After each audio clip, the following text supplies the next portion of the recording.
Mudar a actual tubaxe de 800 milímetros de diámetro por outra de 1200 podería ser, segundo explican dende o Concello de Pontevedra, a solución ás inundacións que padecen os veciños da Rúa do Santo, en Lourizán. E cambialo por outro con capacidade de facelo ben. Non, que quedou mal feito, repito, quedou mal feito cando foi a obra do tren. Este problema é cando unha administración fai unha obra, non, o que non lle afecta a ela, despois deixa como lle cadra ou ten máis risco de que deixalo como lle cadra. Non?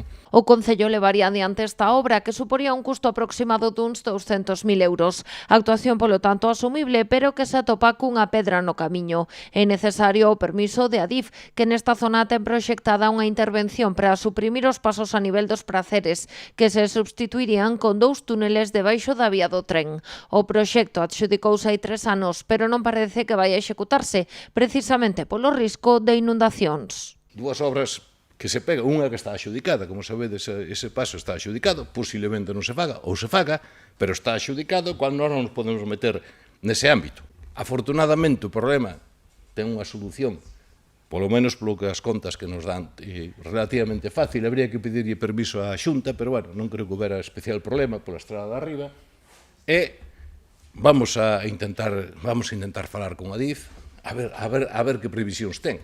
Ante esta situación, o Concello contactará con Adif para solicitar este permiso e levar adiante a actuación. Mentres, asegura que os traballos se centran no mantemento desta canalización. Creo que a última vez que foron foi hai 15 días.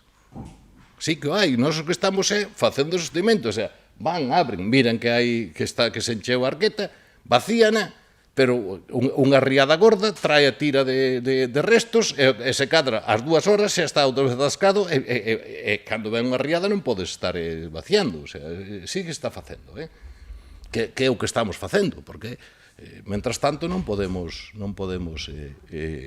atacar o gnomos. Mosquera asegurou tamén que a situación empeorou nos últimos anos, principalmente tras a construción da variante de Marín, que comezou a funcionar no ano 2012.